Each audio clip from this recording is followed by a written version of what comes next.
Ladies and gentlemen, welcome back once again to the show that never stops, the Evan Here's Culture campaign. And today we have another incredibly special guest on. We've got all sorts of special guests, but today we have a writer, a performer, musical theater extraordinaire, the creator and director of the Fringe Festival's biggest hit a few years back, Gleesicle, and an Evan Here's Culture, I would say, as close as we have to a super fan, because I would like to consider myself the president of the Evan Here's Culture campaign.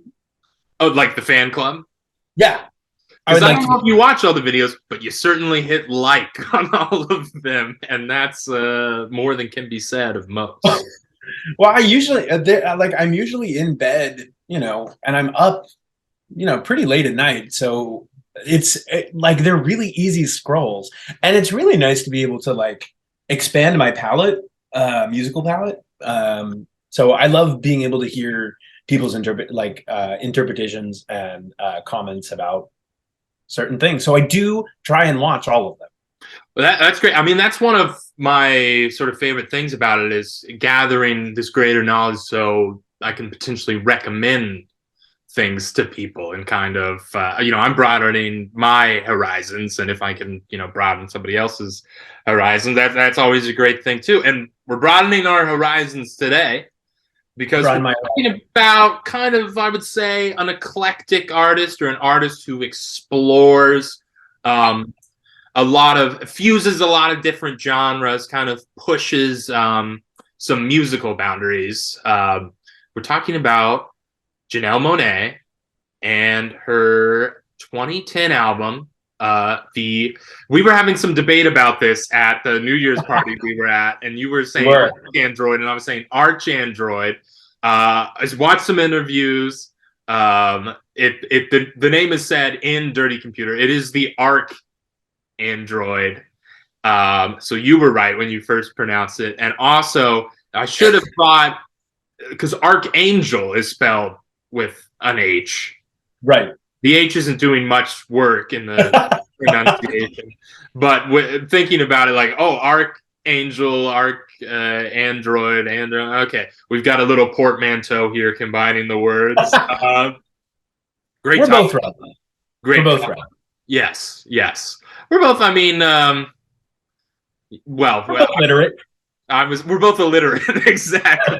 It's one of the commonalities we share. So I'm curious, Zach, how did you get sort of acquainted with Janelle Monáe, the work of Janelle Monáe initially? I was thinking about this question actually, and I was like, how did I do? Like, when did I first become introduced? And ArchAndroid is actually the first one that I was introduced to.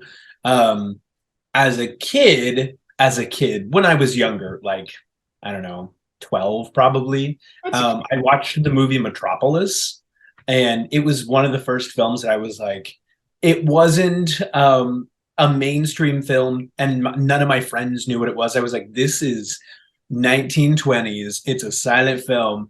I'm the coolest motherfucker. I don't know if I can curse on this show. Yeah, of course.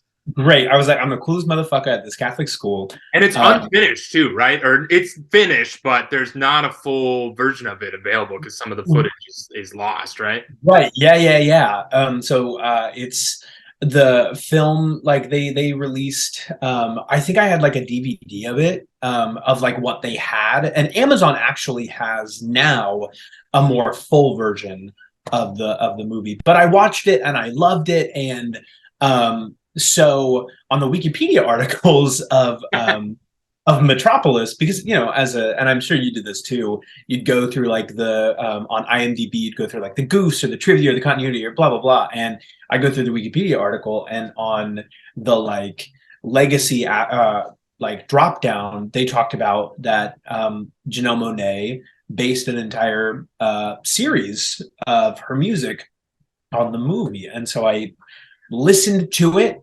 and I really enjoyed it. But at the time, I didn't have a lot of media competency. And so I just kind of like put it away. I was like, this, I'm not, it's good. I don't really know much about it. And it's not the style of music I'm typically listening to anyway. Because I grew up with classic rock. And so Right. Yeah. You're a kind of a 70s classic yeah, rock guy. It's like is your kind of basis, right? yeah, that's where my base was. And so I really didn't veer far from the base other than like musicals. And even then I wasn't listening to a lot of musicals. So it was like rock music and film scores. And so then funny enough, Glee did a cover of one of the songs. They did Tightrope, and I remember when it aired, and I was like, "Wait a second, I know this song. I remember." Which season was that? And who sang Six. it? Six. It's in season 6. Okay. And funny enough, it's Samantha Ware, who is from Overland Park, and so is Janelle Monáe. Or Janelle Monáe is from around that area. She's a Kansas City person. She's Kansas City, closer to the actual right city than, I mean, definitely closer to the city than Overland Park, where I'm at. Right. But Samantha Ware sang it on the show, and I was like, wait a second, I remember what this was. I remember this song. So then I went back and I re-listened to ArchAndroid, and I think Electric Lady had come out too. So I was like, well, why don't I just listen to all of this stuff? So I went into the rabbit hole of Janelle Monáe's discography surrounding the Metropolis story. And then when you texted me, or when we talked, I don't remember when we talked about this. I think we were talking about it, and it was like, because you liked the show, I was like, we got to get you on. We got to get you on. And we went through the list, and you're like, hey, ArchAndroid. There's the one that I'm... That's right. That's right. I do remember that. So then when we talked about that, and I kind of listened to it a little bit more, and then when you texted me earlier this week, you were like, we're going to film the episode this weekend. I was like, okay, I'm going to do my deep dive again. And now that I have even more literacy to music, I got to have an even more appreciation for it, especially because, like I said, I took my notes. I got to do more of a deep dive into like her world, specifically with the Metropolis idea, and so that's my history with this piece of music specifically. I love it. Yeah, it's interesting. Janelle Monáe, I really didn't know what to expect with this one, because when I first saw the list, it's like, okay, Janelle Monáe, I know that name. And I was trying to unpack, going through the Wikipedia, how would I know it? How would I have known it before being in the music? And it's like, oh, I listened to Fun when Fun was big. I think this is like the second or third time Fun's come up on this show, but it's actually relevant now because Janelle Monáe features on, their big song, "We Are Young." Yeah. Not if you were around, in that time, which you were. I definitely and also covered it on Glee. Right. You couldn't not hear it. And if it was on the radio, you couldn't not see the title scroll past and have that featuring Janelle Monáe. And I was watching the video again, and it's like, wow, featuring, almost that's even a stretch. She's barely in it, yeah, when you just mentioned it, I was like, where does she appear in that song? I completely forgot about that. Like that definitely had her in it. Yeah, and it's and then also you sort of hear the name because I feel like if you're paying attention to the entertainment industry, you always sort of hear those stories of like, this musician is acting in these films, and that's a big facet of her career right now, is her sort of ability, and especially right now because she's got Glass Onion behind Glass Onion, which is just delightful. I liked her. I think I liked her more than I liked Ana de Armas in the first one. Like, I know that's kind of the role that she went into, was that kind of character. She was a lot of fun. Yeah, well, one thing without spoiling that movie too much, is because it is fun to watch it play out, is like, if you watch it that second time, you really do get to see some performance choices that are so strong, because they are double layered, and okay, you think they're one thing, but then you watch it again and you're like, okay, this is the real thing. Talented actress, right? Yeah. And so I'd heard that name. and I'm like, okay, pop star. She's like a pop star, right? And you're because that was my conception of anybody whose name I might have heard that. Like, okay, pop star. Right. And you look through this list and you see this cover and you're like, okay, ArchAndroid. We've got this very science fiction kind of Afrofuturism, that Sun Ra kind of Right. style, Parliament, Funkadelic, that kind of thing. Like, okay, Mhm. this might be a little different than I thought it might be, and it's like very well critically regarded. And so Yeah. when I finally got around to listening to it, I think the first time I was here, I was lying back when I was in LA and not living on a couch in LA and had a mattress on the floor. Had the headphones on and Mhm. was hearing the Suite 2 overture for the beginning, and I didn't know why it was called 2 at the time. Now I have Right. an understanding of that, and I was really just blown away by that. The this classical meets electronic fusion that is already being continues throughout the album, but is already being set up within that instrumental with those light vocals in the background. And Right. you're like, okay, well, how you look up through the Wikipedia and you're like, okay, she's very involved in everything, but you're wondering, okay, it's like big orchestra here. How involved is Janelle Monáe in that? Is that going to set the tone for what this is? And then, sure Right. enough, you transition into Dance or Die and Faster and all that, and you're like, okay, wow, this is something really. And it's a long album, so I couldn't finish it that night, but the next day, I think I went on a big, long walk in Los Angeles all the way. I don't think that was the day. Actually, I walked all the way from Koreatown to Hollywood Boulevard, but which is like a 2-hour walk, and then a Oh. 2-hour walk back. I think I was on a different journey that day, but it was like, okay, I I didn't quite reach my real enjoyment of that album that I have now that first time, but I Mhm. did understand pretty immediately why this has had some resonance in like the music head community is because there's some very really special things happening here. Janelle Monáe, like before anything, I mean, she's an incredibly talented artist. She's an incredibly talented performer. Knows exactly, like most of that album is so calculated, and most of the story is so calculated. But above all else, Janelle Monáe is such a good writer, and that to me is the thing that I resonated the most with From her. her training at the Coterie Theater's Young Playwrights Roundtable, and that'll be the first and final reference to that. Her writing training. Yeah.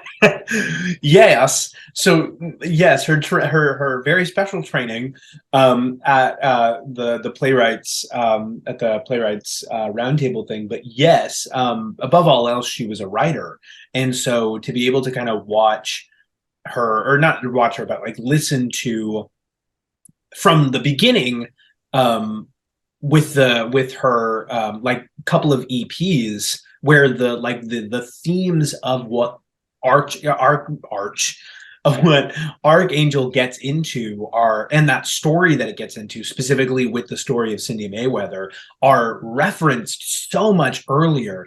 And so it's so calculated in how she decides to like drop things or how she decides to put it out there.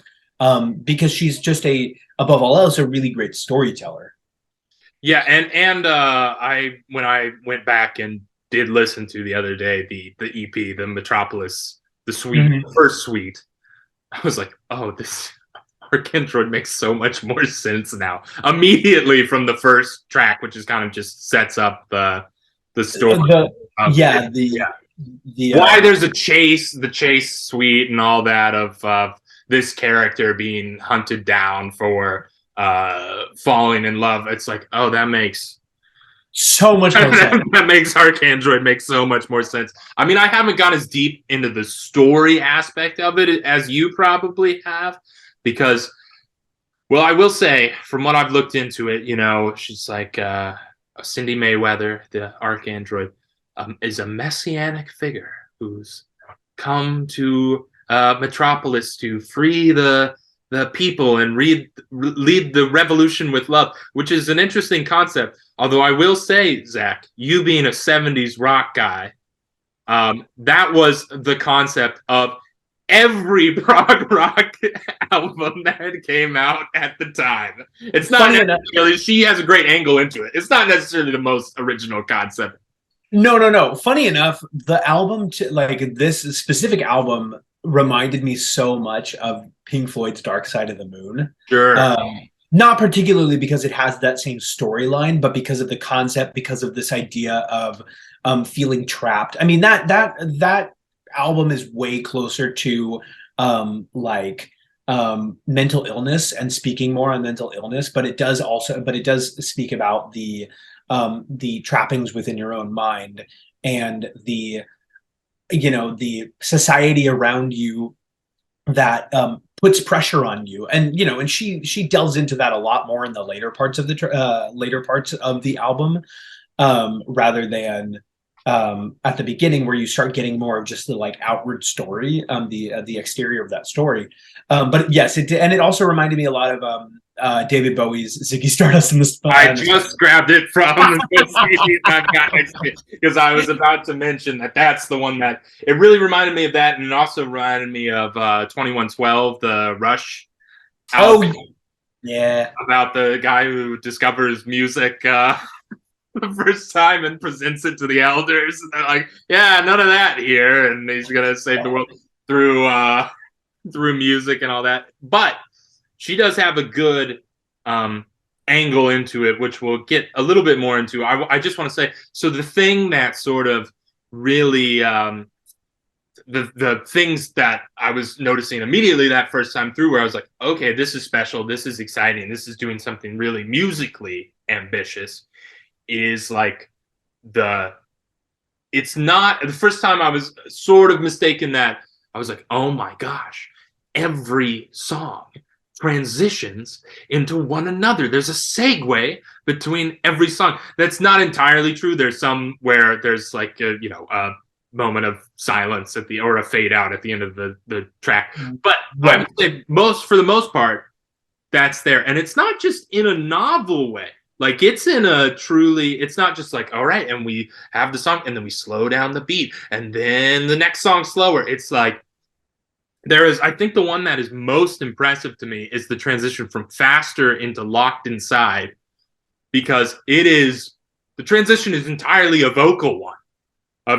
Immediately jumps from finishing the song right into the next song back to back with almost no pause between them. It's like, there's other ones where it's like, okay, and at the end of this track, we start to hear sound effects of rain, and then the rain sound effects carry into the next track, which is still pretty clever. It's like, there's some I get a trickery involved in that, I guess. Right.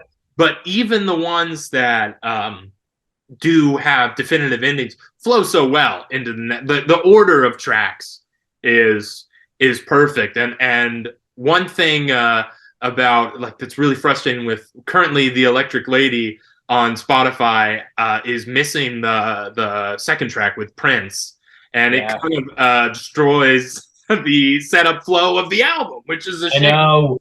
That beginning of ArchAndroid in particular, from the first suite overture to Dance or Die, into Faster, into Locked Inside, into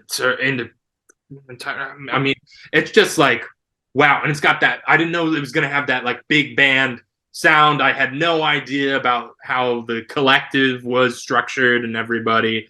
We got great horns, we got great strings, and it's just this immaculate production. I don't know, when you were listening to it the first time, I guess you were saying that it impressed you that first time and then you returned to it later. I mean, were those elements that were jumping out to you on your first kind of journey through it? Because, like I said, because it reminded me a lot of what Pink Floyd's was, Dark Side of the Moon. I understood it didn't wow me the way that when I first listened to Pink Floyd, where I was like, wait a second, this song goes right into this song and goes right into this song. Oh, and it like there's just a very intentional where the track cuts. That when Archangel happened and I was listening through Archangel, I was like, oh, like this kind of like this is this. Um, there are, You get that however, on the Glee soundtrack albums. well, On the Glee, I know when you were listening to those, it didn't quite do the yeah, same thing. right. I think the thing that stuck out to me the most when listening to Archangel, specifically in just how it's lined up, is the stark differences between what all of them sound like in terms of just like you get the orchestral suite of Suite 2, and then you get straight into Dance or Die, which is more like a bubbly, rhythmy, like poetic. And she's rapping, and she's rapping. I was thinking like I would say more so if you're breaking down percentages, most of it is singing or some sort of R&B soul voice. Right. She raps, and she raps well.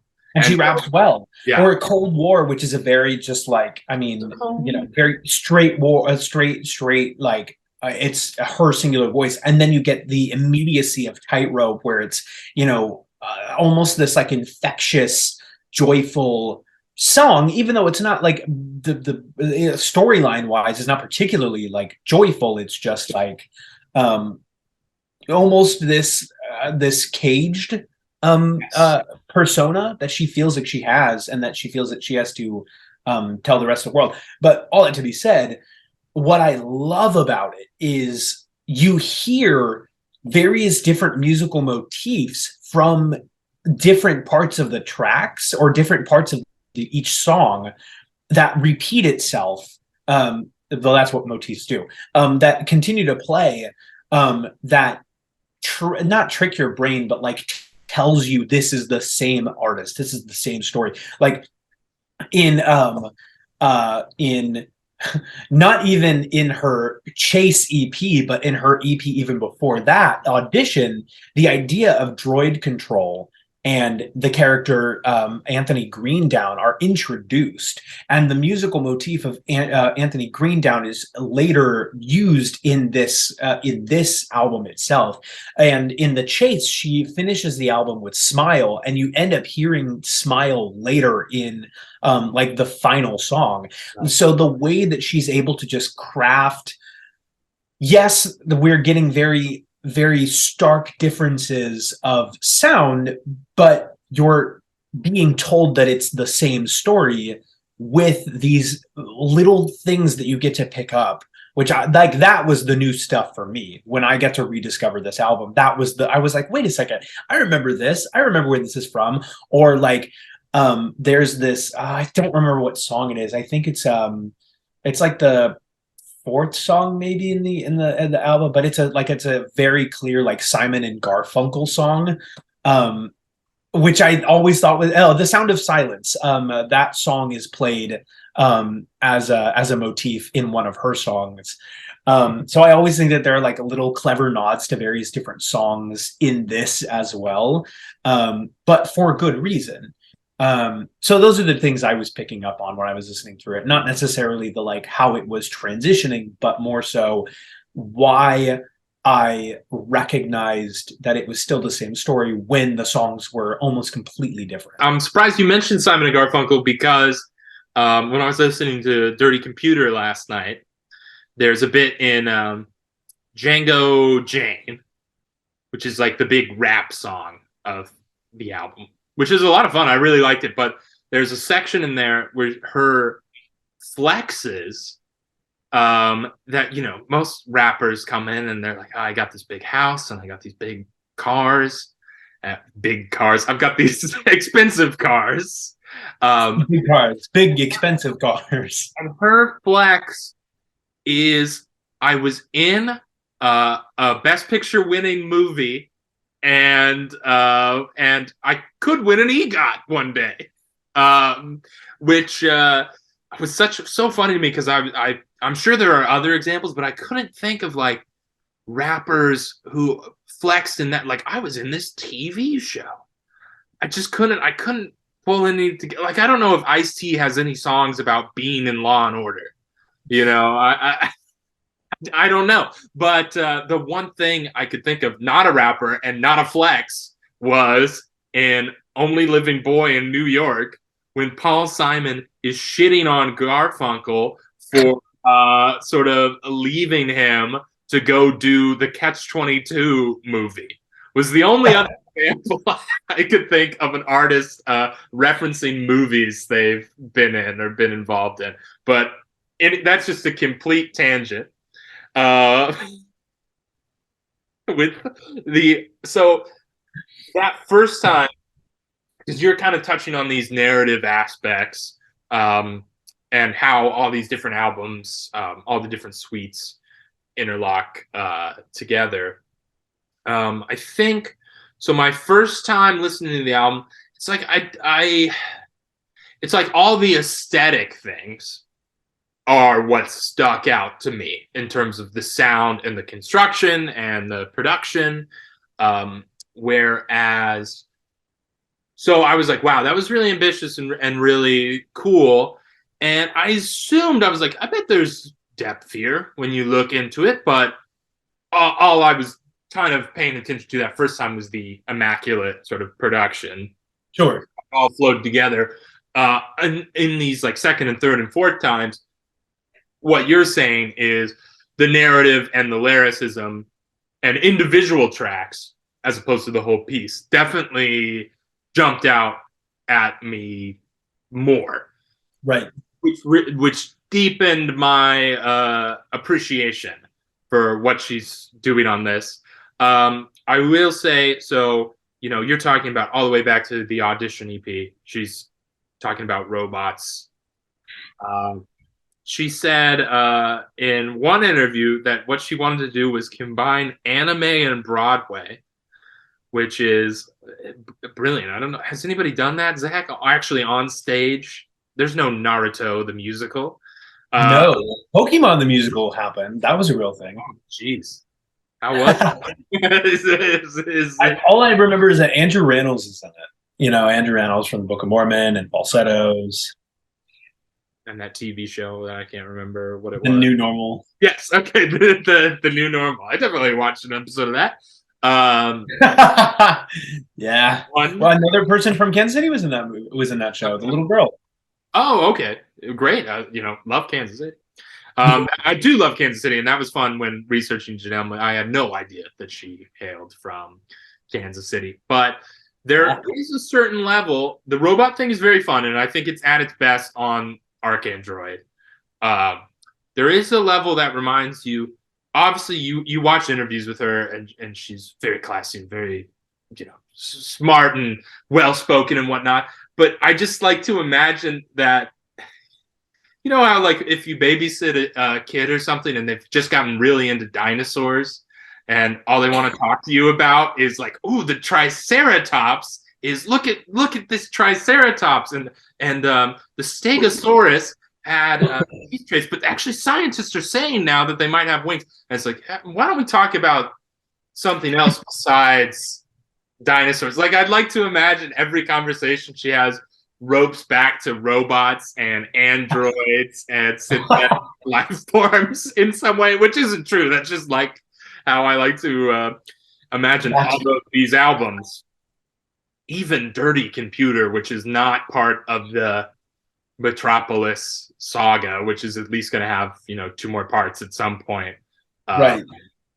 It's still about computers and robots. Like, she can't escape it, and that's fine. I would like to see an album that leans out of the robot angle a little bit, but she's got. I mean, that is definitely. It's very forward thinking, like her approach into looking at, okay, what will love and what will social issues and our sort of sense of individuality when the robots do come, when Boston Dynamics finally decided that they want to exterminate the human race with their dog killing machines.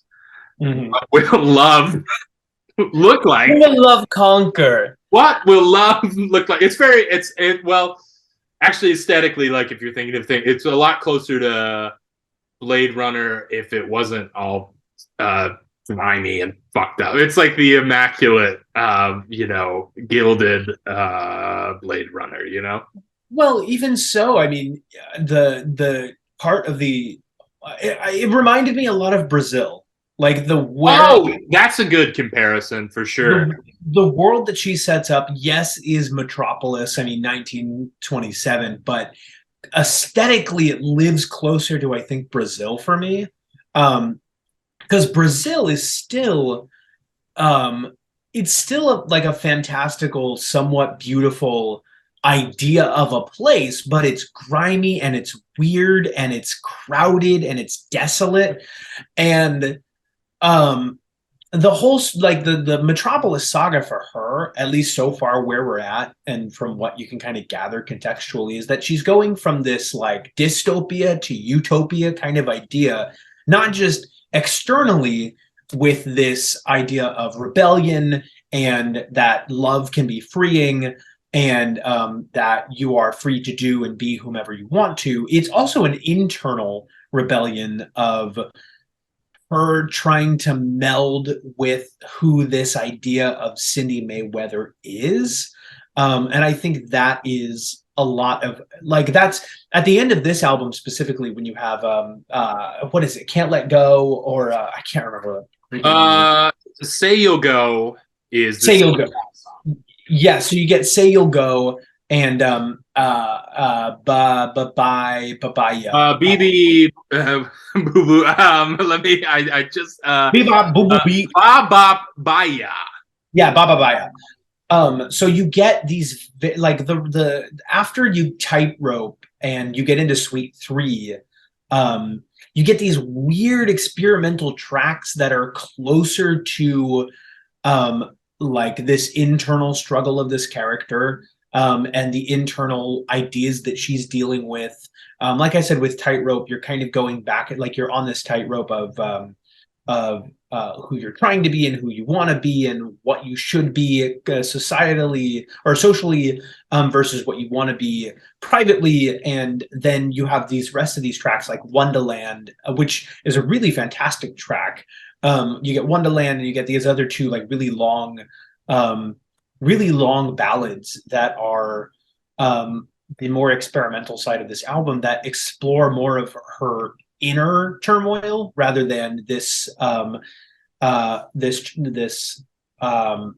dance is a revolution and dance is a rebellion and we should be able to love who we want to. Now it's like a who am I and what am I actually doing here and how do I reconcile this, because she dies at the end of her of the Chase album. She dies at the end of that one, technically, and she is then reborn as the messianic archangel that is then sent to destroy the Great Divide.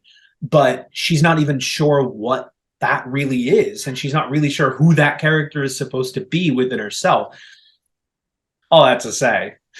Well, I mean, you have outlined very well sort of the distinction between the first half of the album, the first Suite 2 and Suite 3, of Suite 3 being a more internal journey.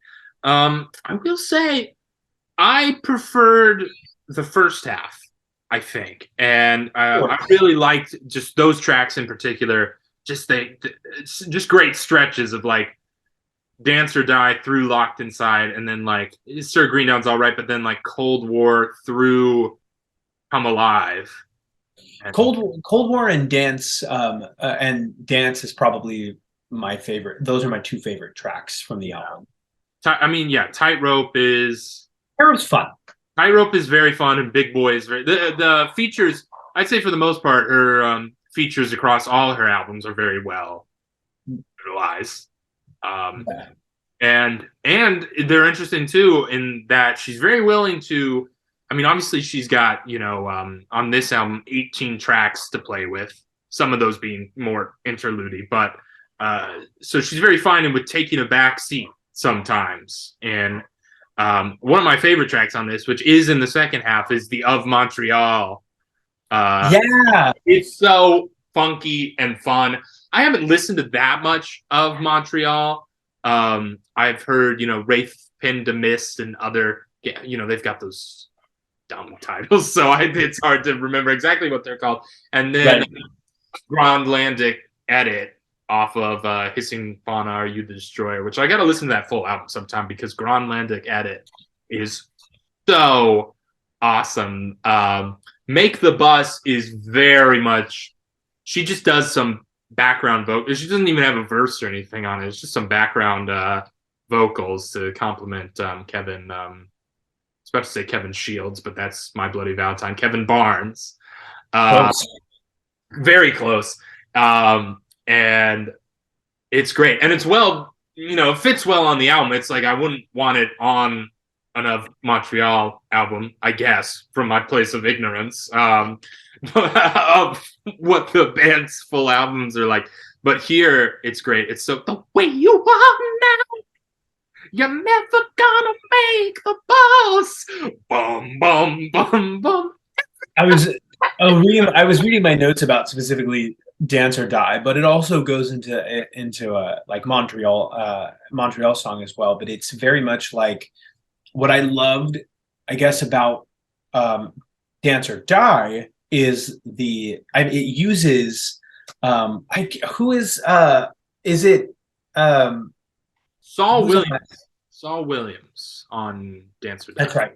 Uses his influence of music, which is more spoken word than anything else, and it uses that and it combines these two, like what hers is and what his is, to kind of create this even more like unifying resistance. And same with Montreal, but it allows us to it allows her to sort of distance herself from this sort of character and be more of who this like persona of Cindy Mayweather is versus who Janelle Monáe is, because as the thing kind of goes along, she's sort of like trying to delve in between, like, where does Cindy stop and where does Janelle keep moving forward. And I don't think, and that question hasn't really been answered because we only have so many, it doesn't even answer in Electric Lady, even though she gets more confident in her songwriting and who she is as a character. Archangel is this kind of is this more like a tightrope balance of where one ends and one begins. And I think using other not other characters but other people within her album allows us as the audience to kind of distance ourselves from the two, only to then kind of get confused when she starts pulling them back in. Yeah, I think I think this is where we differ a little bit, is you find that as something that is, cool and enjoyable and exciting. Whereas I think it is all those things, but you end up really getting into that. Whereas that's one thing that like bothers me about a lot of concept albums, or it's like looking at it going, okay, which songs are having to like chart out, okay, which songs are addressing the concept and which songs are just songs that are still applying to the concept but like filling out the album. I wouldn't say there's filler on this album, but it's like that idea is plotted so much earlier in the album when she's listing off things that live within the world that she's built, and then also listing off the things outside of the world that are in our reality. It's in Dance or Die when she's just listing those things off. Some of them are specific to her world and some are specific to this world. But again, the idea that she's splitting the two doesn't really come into full effect until later. And it kind of reminded me of it's Young Radicals, the Don't Let Go, da, da, da, ba, ba, ba. It reminded me of them just listing off various different things. And that song specifically, they were listing these things off in this song to hopefully, like, the audience that listened to it, they'd be like, oh, we get they're trying to make a commentary on like these horrible people, or like this is what society really cares about, blah blah blah blah blah. Rather, like, even though it like really doesn't contextually matter or mean much within the rest of the song. And that kind of reminded me of Dance or Die specifically, where she was just listing off these things, and some of them were hers and some of them were ours. And then like as then we went along, we got to that place of her kind of not sure who is who and what is what. But again, it also then goes back to the tracks interluding with various different musical motifs to train your brain to get to a specific point. Right. I think, yeah, it's just like, it feels like it requires a level of external study of it's obviously her biography is very interesting and comes up very specifically in a lot of these songs, but it's that line between how much is the album in and of itself telling the story and how much do I need to get on Genius and go through lyrically and find all these specific things and what they're referring to.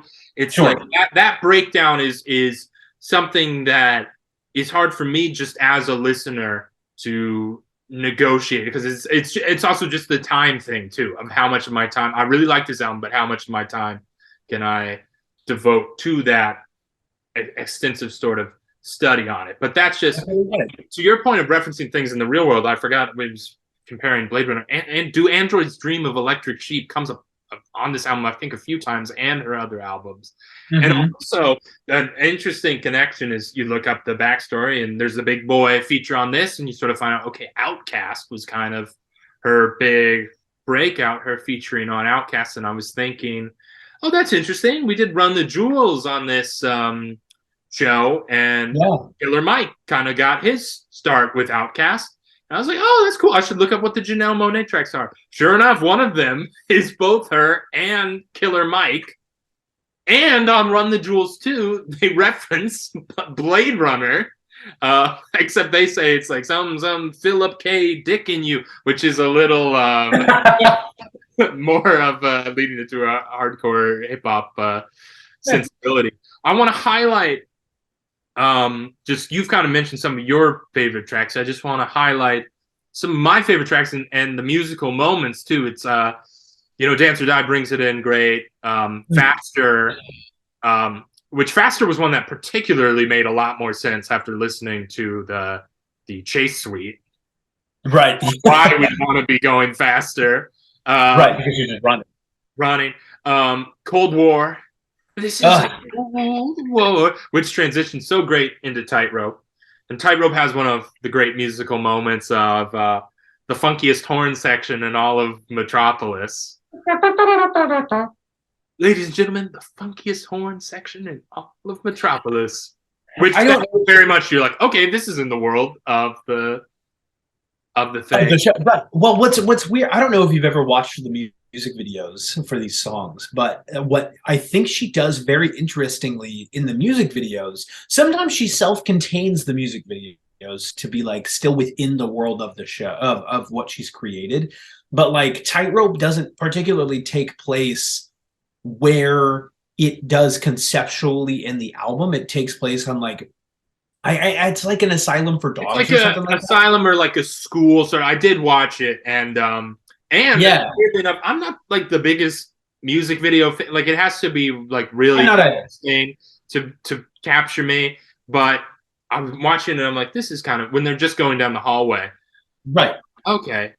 Then they get into the room with Big Boy and everybody in the tuxes, and she's dancing up on the table. And then I'm like, okay, this is actually great, because I didn't necessarily realize how great a dancer and a really compelling dancer and presence in that respect. So, I mean, I definitely enjoyed that video on that level. And I got to watch, Dirty Computer has the short film with it that I should check out. Right.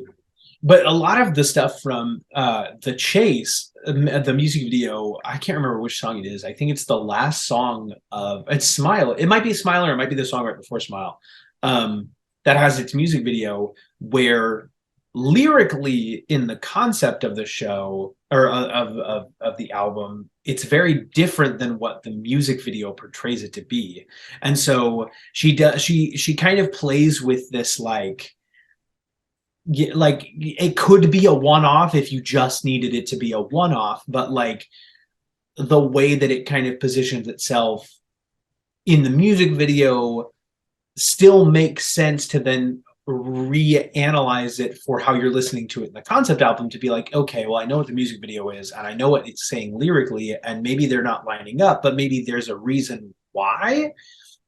It's very like it's a weird and it's complex. Yeah, and it's weird. It's weird because it's a combination of the storytelling and it's a combination of marketing. Yeah, Like you can feel that market of like, we got to get some singles right. here, and that's like a thing. Is like if you listen to like Faster or some of these songs, it's you have to hear a little bit of the transition out of the last song first, and these become sort of difficult things to negotiate in terms of all right, how do we make her popular? Well, and I think if I'm not mistaken, the only singles off of ArchAndroid were Tightrope and Cold War. I think that's correct. And I like I said, I think Wonderland is also one of those ones that could be. I know it's definitely weirder, and I know it definitely is maybe not I don't like it's just maybe not a song that they want to push because there's not as much of a universality to it, I think, comparatively to like Tightrope or Cold War, but I thought it was good enough to be a single. I think Come Alive could have been a single. That too. Got that great club lounge sort of come alive, dum, dum, dum, and that sound. So that's that No Maker are other ones I would spotlight. Musically, Sweet 2 or Sweet 3, excuse me, is fun because there are a lot of bits on this album and in her work that, while they are not directly pulling from things, you can tell things that like you can hear the influences very clearly of that is like very much pulling from the Willy Wonka Yeah. kind of pure imagination Candyman sort of dream. 100%. And she's referenced that in interviews before of Willy Wonka as being an influence. Weirdly, in one said Johnny Depp in Willy Wonka was an influence, which is a bizarre thing to say. But she says weird stuff sometimes. She said, I believe in time travel. I'm a believer in time travel. What does that mean? Does it mean you believe in that it will happen, or that it's a good idea, or... Well, time travel actually plays a really big part of ArchAndroid, where the Great Divide, they time travel or something, right?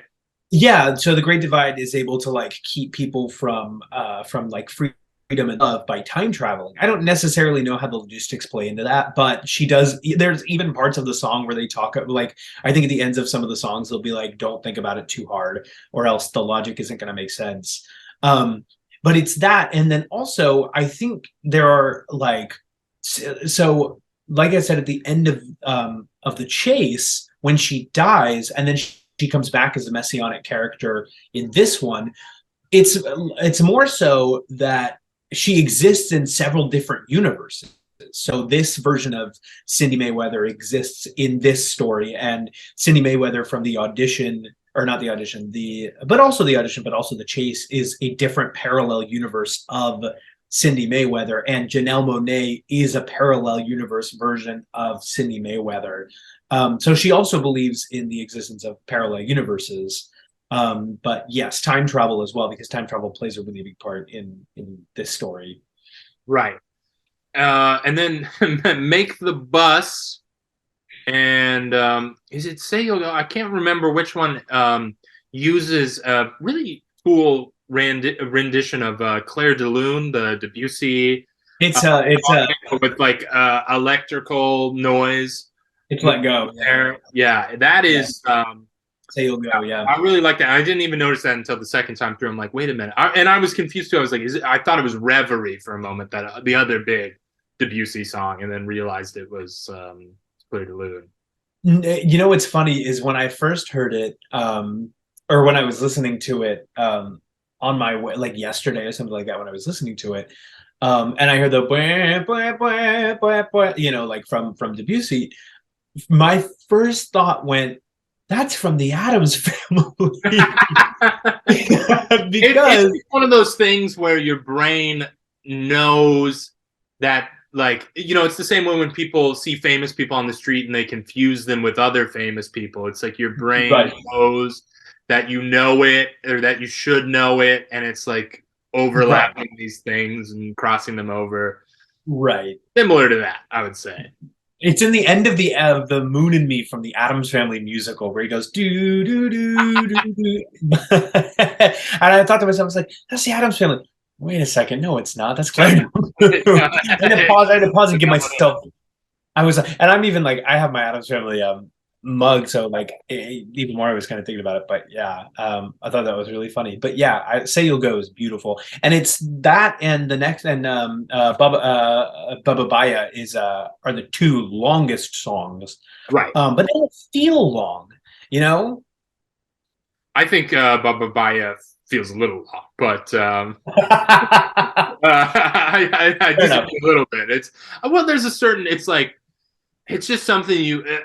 It's almost like no matter how good an album is, if you're going over an hour, there is a certain bit of you that's like maybe we should be wrapping this thing up now, you know. Fair Um, enough. which Fair is enough. like, and there are albums that I love that are like an hour and 30 minutes or whatever, but it's still like even then I still start to feel okay, like let's come to a. It's a good song though. It's a very good song, but all their songs are very good. This is one thing I want to know is because you at one point accidentally said when referring to the album "show," right? In the show, and um, and her background of what she initially wanted to do was write musicals, and she'll probably get around to doing that at some point. Right. But there is the thing that I really respect, you know, before we even started recording, I was talking about some of my problems with modern musicals. And I think one is that people think they have a really good show on their hands, and what they actually have is a good concept album. Yeah. Like, and I'm sure I would catch flack for saying this. Spring Awakening is a concept album. It should not be a show. I don't think it's a particularly like the subject matter. I know that was what really drew people into it, but it's like as a script, it just doesn't excite me in the way it would as like a collection of tracks. I know you're not Here's the thing. co-signing that. No, no, no. Here's the thing. I agree with you. As I directed the show back in 2019. I don't particularly care enough about the show. I think the music transcends very differently, and I think while yes, it is a good concept album, or at least it's just a good collection of songs. I don't even necessarily think it's like a concept album because Sure. listening to that music, you really don't understand what they're talking about. Like you understand contextually why they feel a certain way because the play, they're like, here's the emotions of the characters, and like this is the scene that happens right beforehand, and here, blah blah blah. But if you didn't really have that, you're just like, okay, this is a bunch of poetic lyricism set to Duncan Sheik music. Like that's all Spring Awakening is. I mean, because Duncan Sheik is the composer of the show. That being said, neither of them line up well enough for me to like. I wish it either was a play or it was just music. And the fact that they're kind of together but they don't really work together. I'm not the biggest fan in terms of it as a whole, but I like both of them individually. But I don't know. But what I was trying to get at, Yeah. what I was trying to get at was I don't know if I agree that Spring Awakening is a concept album. Yeah, I think Spring it's Awakening is an interesting. I don't know. That was just my first. I mean, the production I saw was not the best production. I mean, it was not the one that you know which one I saw, and just be honest, it was mine. I get it. You saw mine.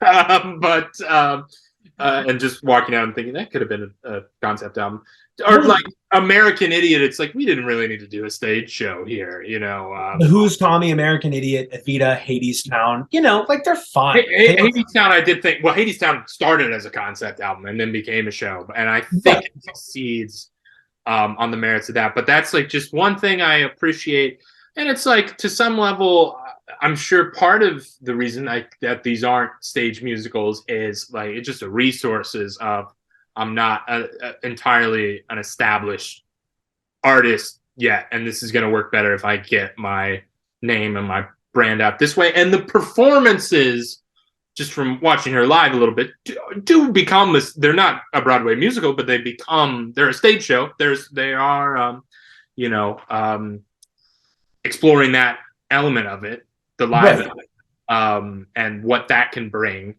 to the music. I want to say so. ArchAndroid, very good album. Definitely, I would say in like the top 10 of what's been covered on the show so far. I think, as I've said, like the back half doesn't do it for me in the same way.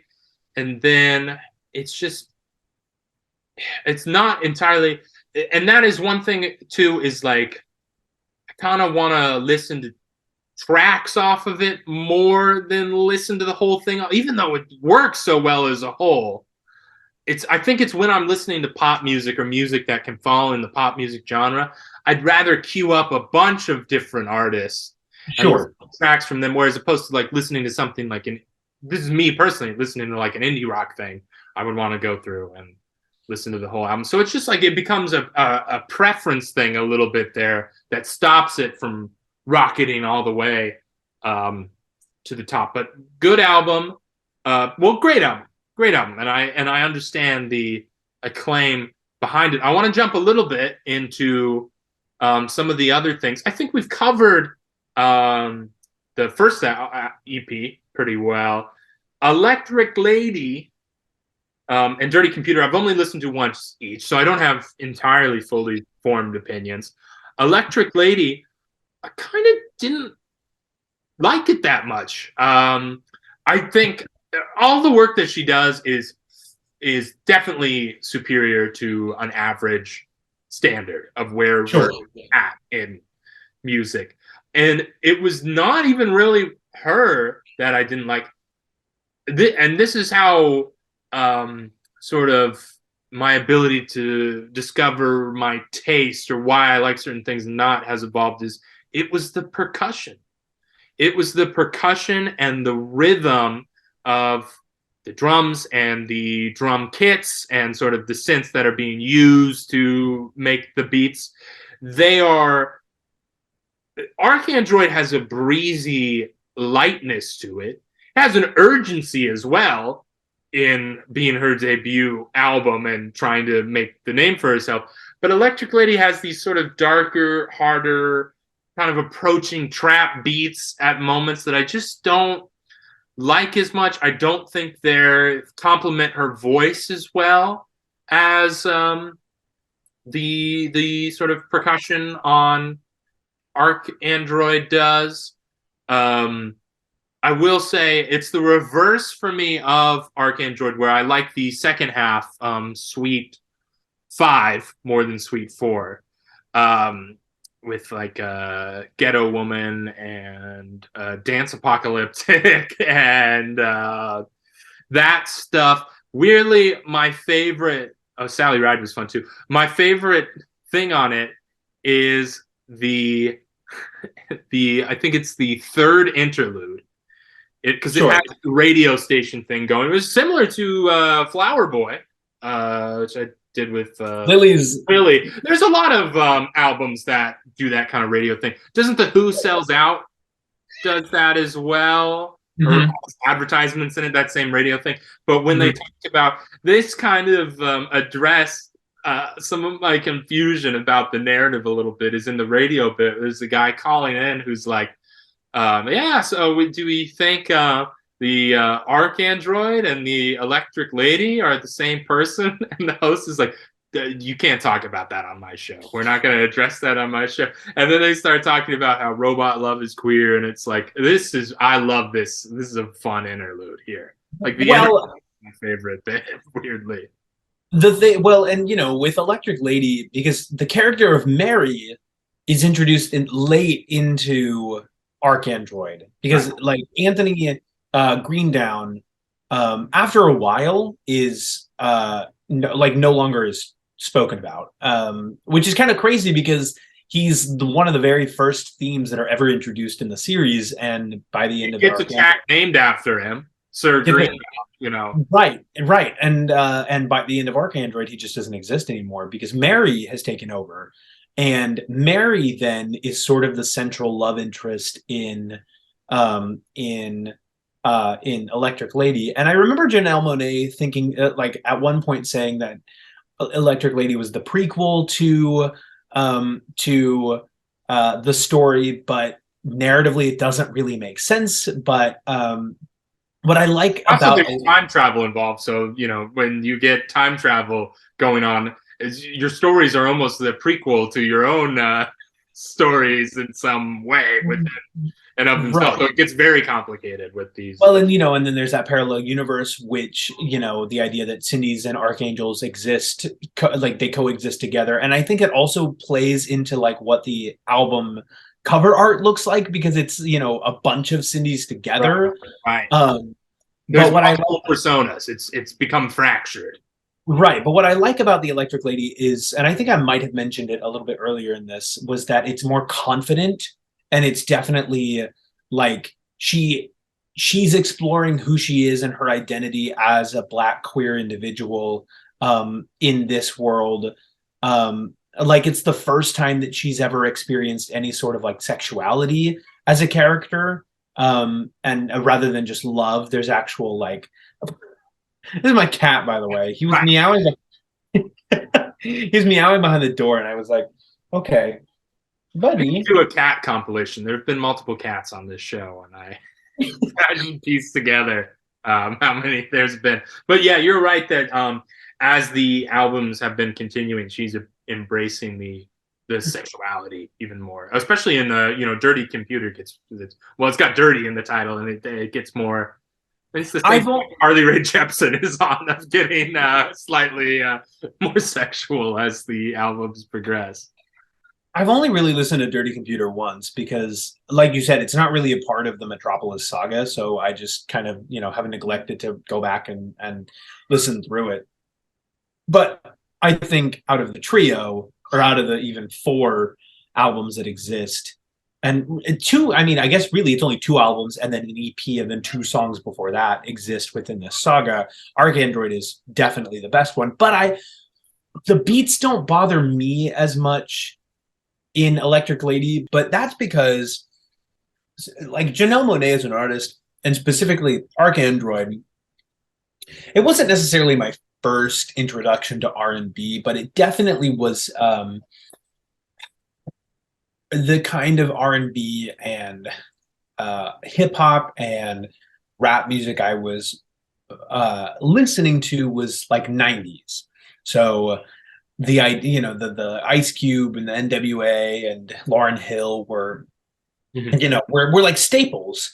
And so that's what I knew. So this idea of Janelle Monáe's like ArchAndroid, which infused R&B, but also prog rock, and also the concept, this Metropolis concept, and pop music and jazz music. Like it was something so completely different than what I had heard before, that really expanded my palette of what R&B music could be and what it was.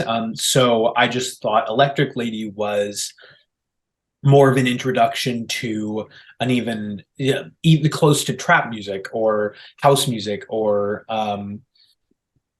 it was just like a dial turn from what ArchAndroid had introduced me to, because I'm not necessarily privy to like that, like we mentioned at the very beginning, that's not R&B and rap, or not music I'm not listening to all the time.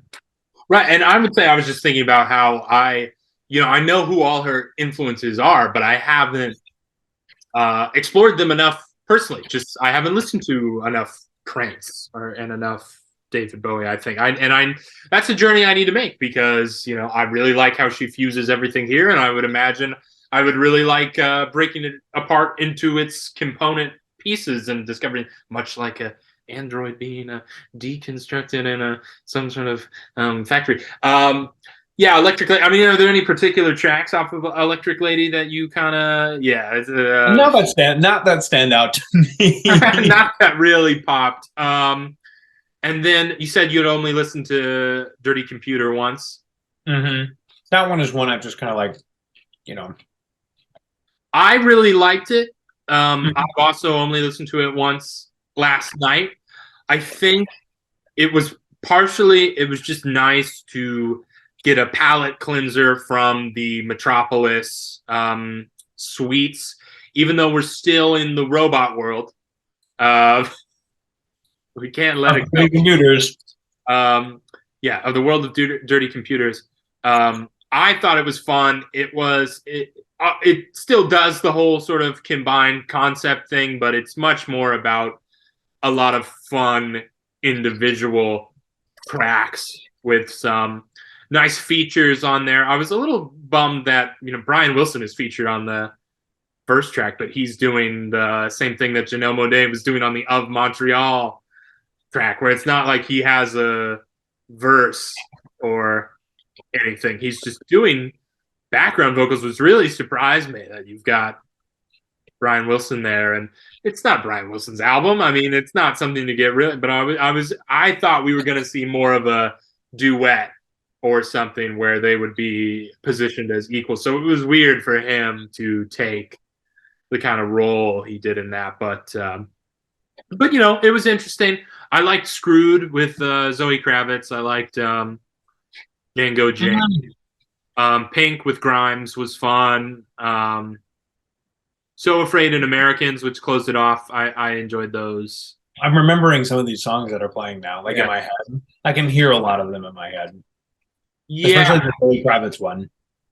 And that's the album that got nominated for the Grammy for Album of the Year. I had mistakenly thought it won, which it did not. I can't remember what won. Do you remember what won in it would have been the music of 2018, so it would have been the Grammys in 2019. It wasn't Taylor Swift. It wasn't Taylor Swift. But it was Bruno Mars, wasn't it? Bruno Mars for 24 Karat? It was. Let's find out. This is something I am intrigued by. It was album of the year was the Casey Musgraves album that came out that year, Golden Hour, which appears later on the show. I haven't heard. We'll find out whether it is superior or not. But this, talking about the Grammy, that she's had a bunch of Grammy nominations, I don't think has won anything. I think what's going to happen, my guess, is that she'll win for some sort of duet performance in the same way that Doja Cat and SZA won that duet, or Beyonce and Megan Thee Stallion won that award. I think it's going to take. It's like, in my opinion, I think she's. The Grammys are. I'm thinking from a Grammy perspective. In my opinion, she should be winning things just on her own, right, as a solo performer. But I feel like just from their awards perspective, she's gonna need to have. It's gonna have to have this double star power factor to it, I think, just on the way they nominate things and base their awards.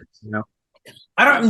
The Grammys particularly. I think out of the four main award shows, I think the Grammys are the one I pay the least amount of attention to. Not to say that I don't listen to all the albums, specifically with albums of the year that come out. I'll listen to them just to be okay. I remember the year, and I think it was Bruno Mars's 24 Karat, but I remember Kendrick Lamar's Damn had come out, and Jay-Z's 444 had been out. So I remember listening to all of those and having my own opinions about which one should win. And was surprised when I think Bruno Mars's did end up winning, and I was like, that's dumb. But yeah, the Grammys are one that I don't know how the nominating committee goes, and I don't know how you promote things or how you campaign for things the way that I do the Tonys or the Academy Awards. It's a lot clearer, how that process works. Right, but that's because music is not the medium of entertainment that I'm the most interested in, nor is it the one that I like to do my deep dives, as you know, just from this conversation about ArchAndroid, but it's not one that I'm like invested in personally. It's not one that I'm like, oh my God, like I need to know everything and need to know the ins and outs of this. So the Grammys to me are just kind of like, nah, whatever. Weirdly enough, they should be the best award show, right? Like for a viewer, because they have all the performances, and it's not like the Oscars or whatever, where there's movies that no one has even had a chance to see yet, that have been, because they were in limited release.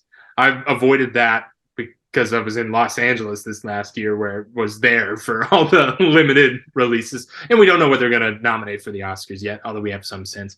But it's like, it's so much easier to have heard the music that's being nominated, or like the Tonys are fun, but most people who watch the Tonys haven't seen those shows, Right. because of the geographic limitations of Broadway. And so it's like the Grammy should be the most fun, and it just ends up coming off as very sanitary and very commercial, and people are wondering whether Silk Sonic or whatever is a complete sort of Grammys man, like not psyop, but like completely manufactured industry thing. It's like stuff like that, and they have kind of a myopic sense of what can actually get nominated for things. No disrespect to people who have won like album of the year, but it's like there's so many people who come out with these fantastic albums that are just never going to get nominated. Just like they have to have, because there has to be a publicity groundswell. Right. But this is an interesting segue into something that I really wanted to bring up. How many ballpark, Zach? How many monthly listeners would you guess that Janelle Monáe has on Spotify? A ballpark probably like 6 million because of Glass Onion. Zach, she has one. Doesn't even crack 2 million. She has 1,851,288 or 851,288. I just totally said all the numbers weird there, but I know that isn't the correct way to say numbers, but which blew my mind, because it like genuinely feels like there's some sort of glitch there or something. I know the last thing she released was in 2018, so I'm sure that has some impact, but she's got a new audience has been brought in by Glass Onion, and the fact that it's still not cracking 2, and it's like, it's just this weird thing where you can have these Grammy nominations and have a passionate fan base, but still somehow be underrated. Janelle Monáe, I have never understood how she is not bigger than she actually is, because she is, I mean, she can sing, she can dance, she can act, she can perform. She's got an incredible catalog of stuff, and she's so smart in her music, and I just don't understand how people don't latch onto her. And I think, like, there's part of me that's like, well, she's not necessarily the most reviewed. Like, people aren't going out of their way, like, other than ArchAndroid, people aren't going out of their way to like fucking review her music or her discography. And I think that, like, it's also, she's such an album artist, as we were saying, as opposed to, ArchAndroid only having 2 singles. She's also, and this is, not to say that other artists aren't, but like, she's so unapologetically Black, and her music is so unapologetically Black, and it is so infused with traditional Afro beats,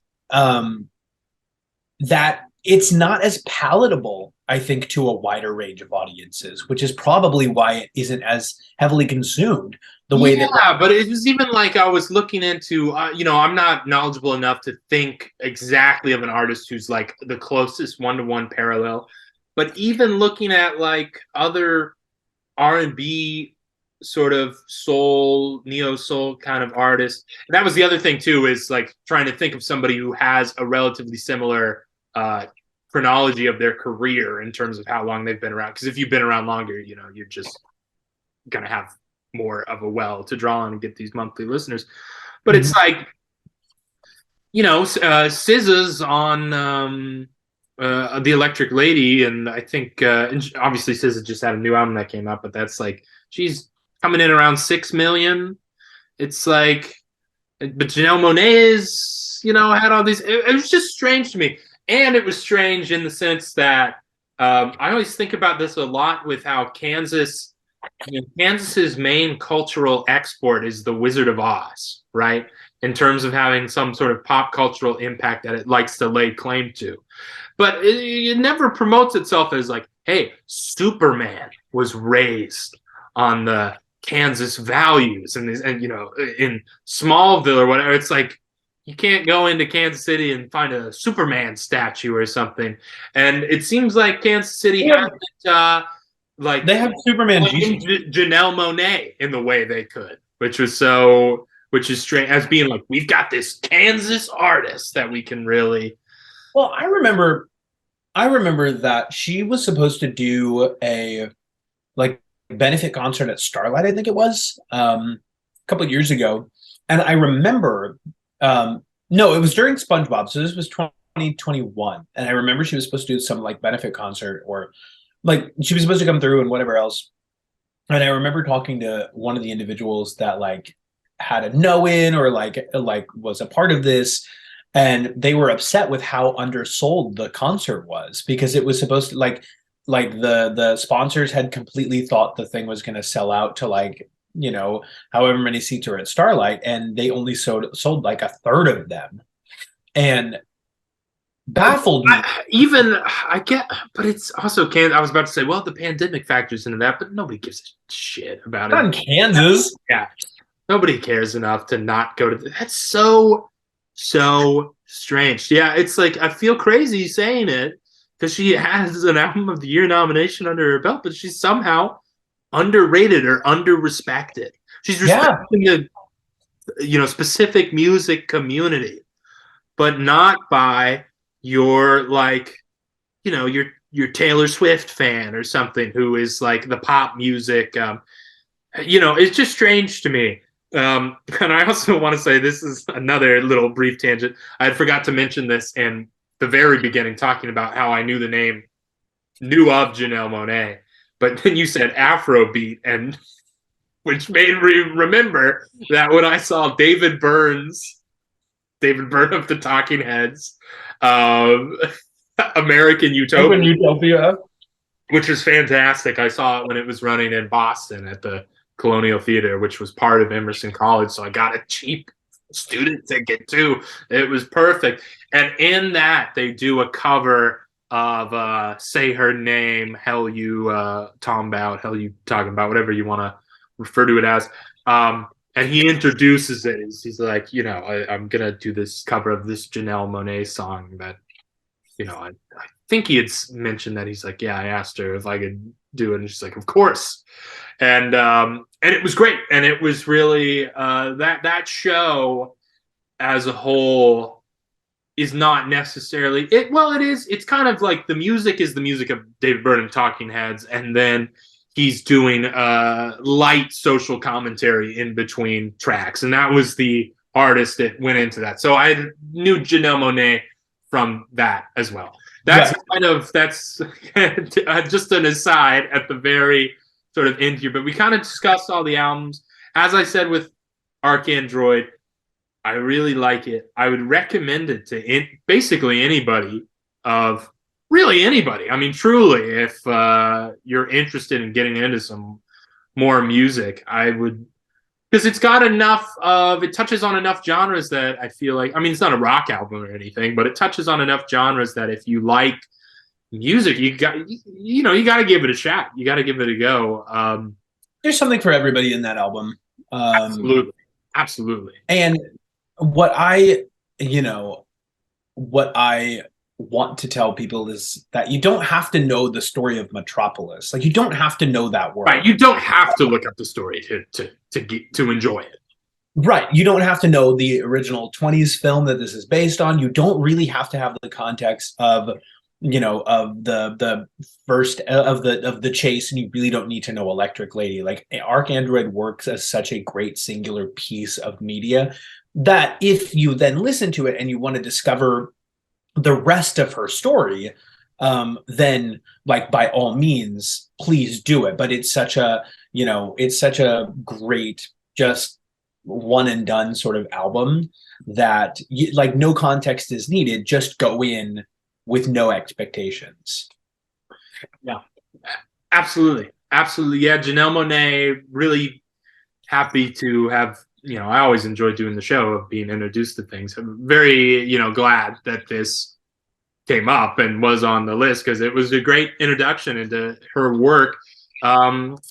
Weirdly unrelated, as we said, but Renaissance woman, wildly talented, really is. I don't know if like it's not the jack of all trades master. She's a jack of all trades, pretty fucking close to the master of all of them, if not the master. Like just right under. I mean, she's getting better and better as an artist. Even though I didn't love the electric, like she's exploring more and more, and that's what I love about Janelle Monáe. Like if nothing else about her, and she reminds me, and people could take this however they want to. She reminds me a lot of Michael Jackson in how he was so experimental. You can't not kind of think about the Michael Jackson comparison and the Michael and the Janet Jackson.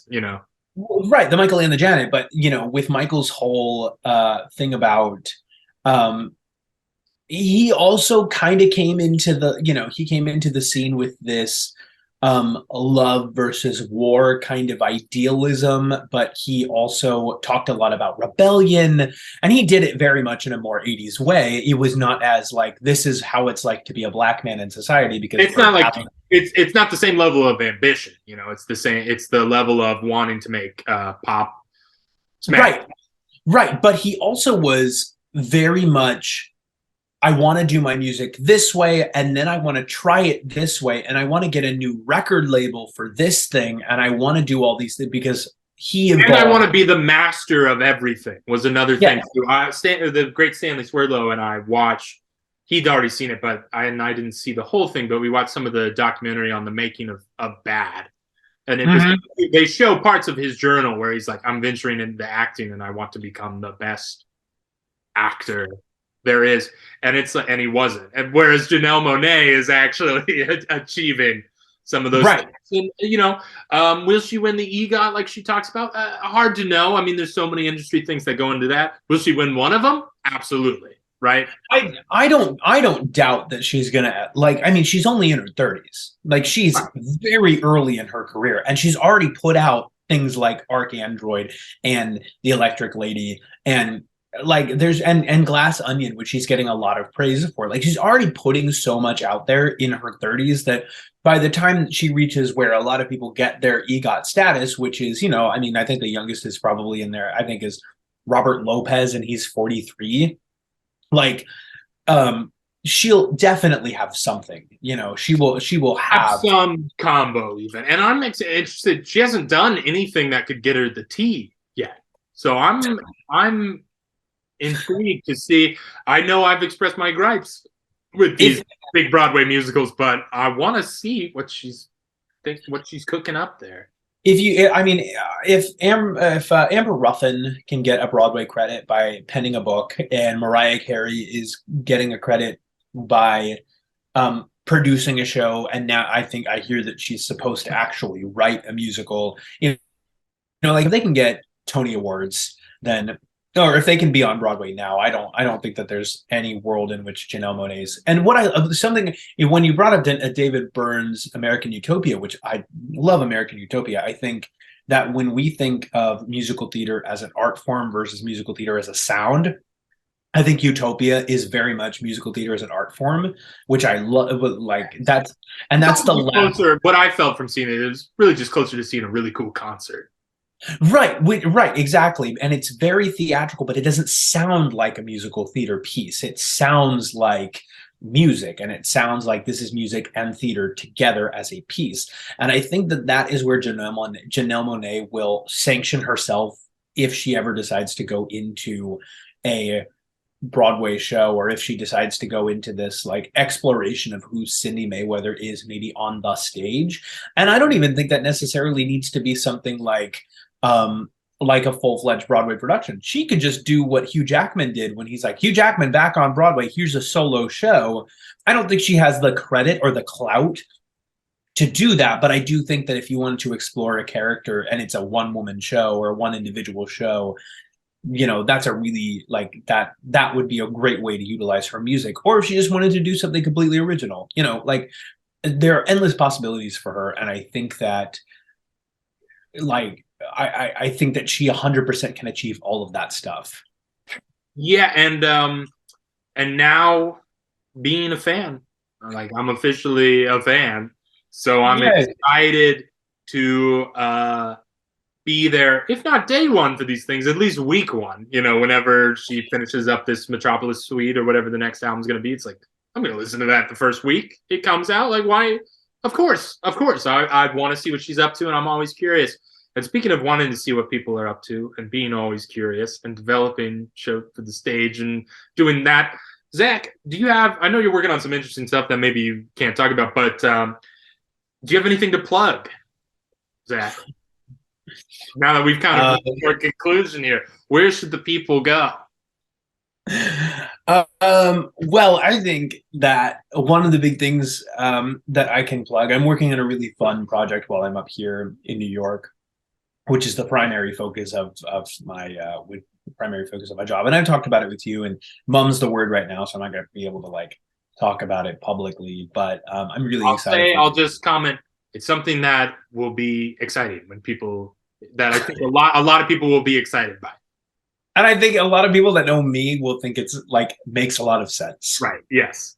Which I love. I mean, so I'm really excited for that project. But if people want to go see what we're up to, like live or whatever, so when back in 2019, we did the stage adaptation of Glee, season 1 of Glee, and it was called Gleesicle, and we did it for the Fringe Festival, and it was a really big hit. And people loved it so much. Were you surprised by that? Did you feel that it like I was massively surprised by that. I thought I was the only one that was like obsessed with Glee. But I was not. I would like, the show was really popular when we first started. Like, like that first show, those first 2 shows, we had already sold 100 tickets to both shows. And then we just sold out the rest of the performances. And even on that final show where we had to promote it at midnight, so that way they'd show up the next day at 2 p.m., we almost sold that show out. I mean, it was this show that was confectionery, and it was fun, and it was dumb, but Evan played the Jane Lynch role in the show, which was so perfect. He's so funny. That's how Sue sees it. He's so funny, and we clamored for it, and we were gonna do more, and then the pandemic happened, and then and then years we were just like trying to figure it out, and we just could never like solidify wanting to do it, because the Fringe happened twice virtually, and we were like, well, what's the point of throwing Glee? At that point you're just doing a concert, right? Exactly. And then last year something happened and we weren't able to do it again, but this year we're actually going to do the sequel version, which is less a stage adaptation and it's more just a parody of the show. It has, from the last version of the script that I saw, it has more winking, sort of not loving razzling of some of the nonsense that show. It's even worse now. Like I'm not even hiding it at this point, of just the mockery of the show. Yeah. I love it, but it's a mockery out of love. Yes, it's a mockery out of love. So anyway, so we're premiering the sequel called Gleequel in the summer, July. And Evan so far is purported to return as Sue That's Sylvester. what the rumors are. Yeah, I'm gonna try to get it all figured. I've got a little bit of uncertainty as to the direction of my life right now. But Which I completely understand. So if Evan can't do it, we'll just cut Sue entirely from from or Gleequel. you can throw on the old tracksuit. I mean, you know, I'd really rather. you don't want. So, is that what you say? Well, thank you, Zach. It was a pleasure having you. I had a ball. Good. Thank you for coming on. Thank you.